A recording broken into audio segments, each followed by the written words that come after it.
Fala amantes da Fórmula 1! No vídeo de hoje vamos falar dos piores carros da equipe Ferrari na Fórmula 1. Ferrari F14T. A Ferrari teve uma temporada para esquecer na abertura da era híbrida, dos motores com sistema de recuperação de energia. A unidade de potência desenvolvida pela Casa de Maranello se revelou bem inferior à da Mercedes. Além disso, o modelo F14T, de seção dianteira esquisitíssima, também não mostrou a competitividade necessária.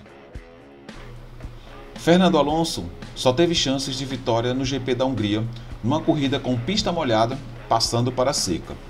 Fora isso, o espanhol foi uma vez ao pódio e a Ferrari foi uma discreta quarta colocada entre as equipes. E como resultado, Alonso rompeu de vez com a equipe italiana. Alonso marcou 161 pontos e ficou na sexta posição do campeonato.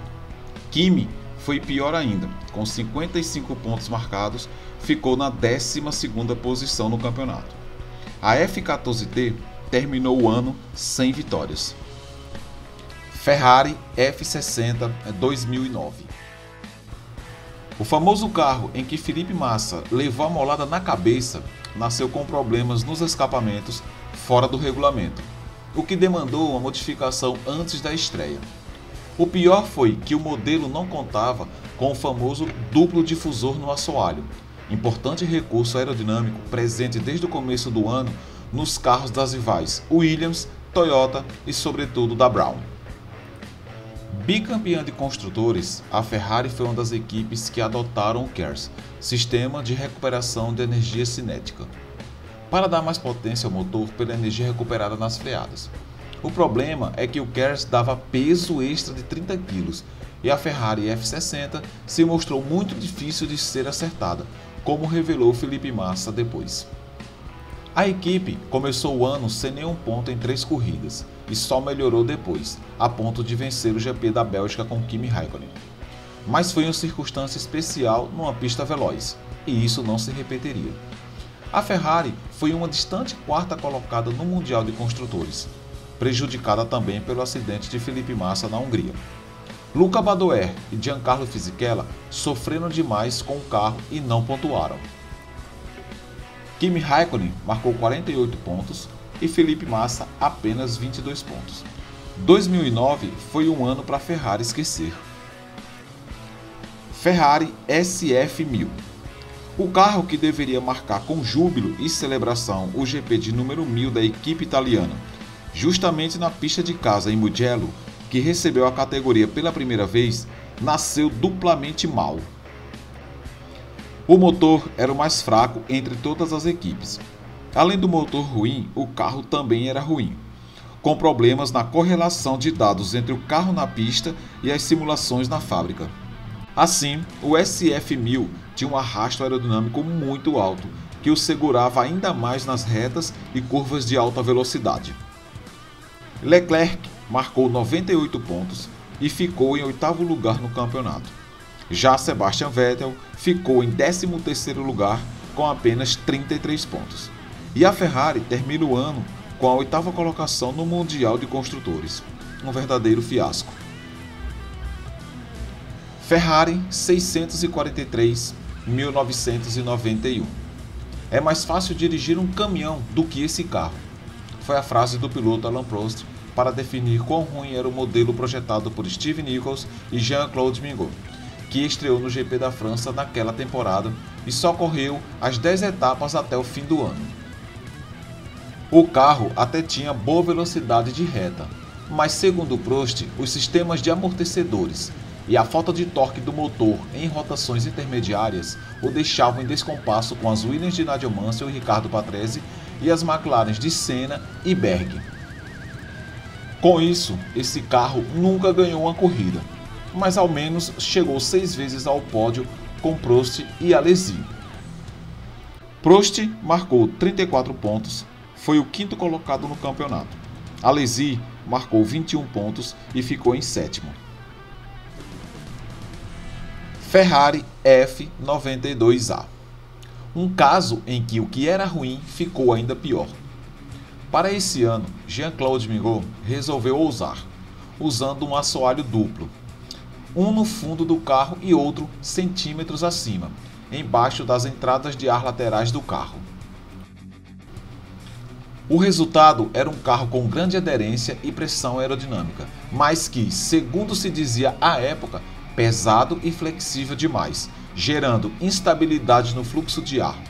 Mas isso não era toda a verdade. E uma entrevista de Jean Alesi no início deste ano ao site Motorsport entrega o verdadeiro calcanhar de Aquiles. O motor sofria de blow-by, que é o mesmo que dizer que havia um vazamento de óleo dos anéis do pistão para a câmara de combustão. Isso causava uma perda de 40 a 50 cavalos. Mas, na tradição da Ferrari, não se podia falar que a culpa era do V12.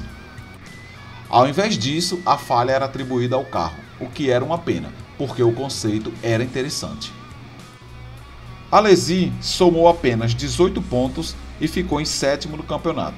Ivan Capelli marcou apenas 3 pontos e foi o 13º no campeonato. A Ferrari, quarta posição no Mundial de Construtores, com 21 pontos. Ferrari F93A. Apesar do fracasso de 1992, Jean-Claude Mingot foi mantido como projetista, e o modelo F93A foi só um pouco superior ou menos ruim.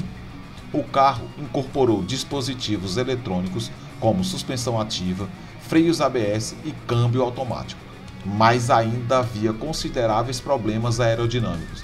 Jean Alesi e Gerhard Berger tiveram um ano muito difícil.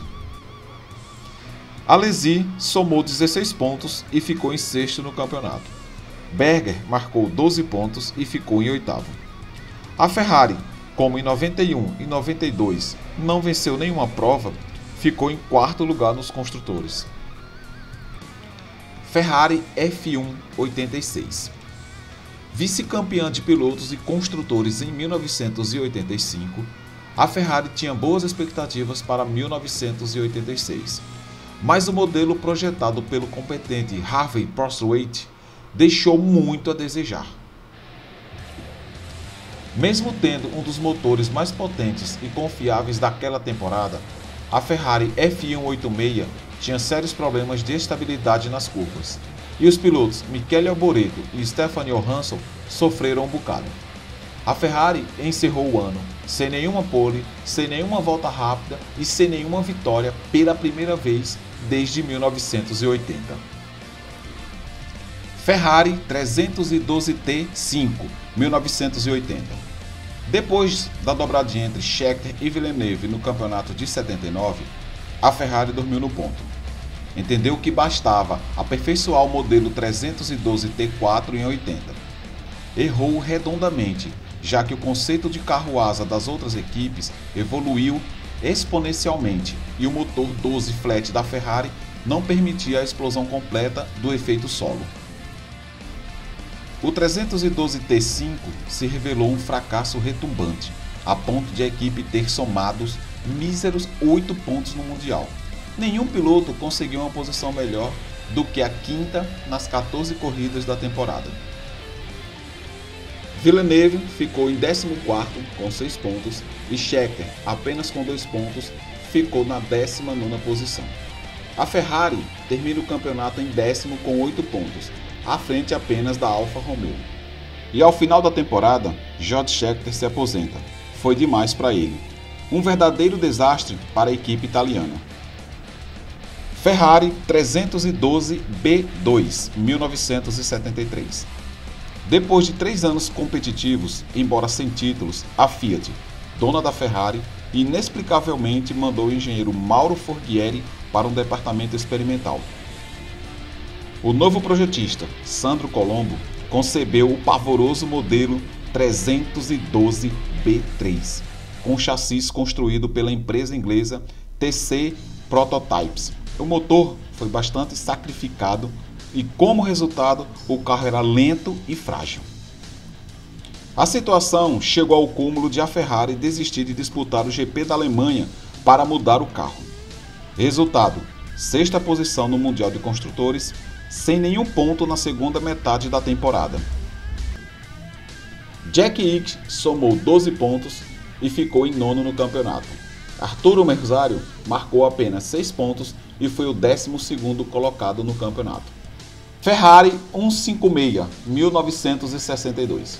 A Ferrari 156, campeoníssima em 1961, foi um verdadeiro fracasso em 1962. A Ferrari apostou que o modelo se manteria competitivo, mas o modelo Nariz de Tubarão foi categoricamente superado pelos carros projetados pelos construtores ingleses Lotus, BRM e Cooper, e pelas emergentes Lola e Porsche. Phil Hill e Lorenzo Bandini arrancaram 4 pódios com a Ferrari 156, mas o modelo ficou obsoleto e a Ferrari somou 4 míseros pontos nas 6 corridas finais. E ao final do campeonato, Phil Hill marcou 14 pontos e Bandini apenas 4 pontos, e a 6ª posição para a Ferrari nos construtores. Ferrari 312-69. 1969 foi uma temporada na qual a Ferrari apostou na continuidade do ano anterior, mas nesse caso havia um agravante. Um processo de reestruturação completa da equipe visando aos anos seguintes. Assim, Chris Amon e Pedro Rodrigues, 2 pilotos velozes, somaram apenas 7 pontos na temporada, 4 do Chris Amon e 3 do Pedro Rodrigues, a pior pontuação da Ferrari em todos os tempos. A Ferrari 312-69 foi a última colocada nos construtores. Então essas foram as piores Ferraris de todos os tempos na Fórmula 1 em ordem cronológica. Ferrari 156, 312-69, 312-B2, 312-T5, F186, 643, F92A, F93A, F60, FT14 e SF1000. Então esse foi o vídeo de hoje. Curta, compartilhe, se inscreva no canal e ajude esse canal a crescer. Valeu!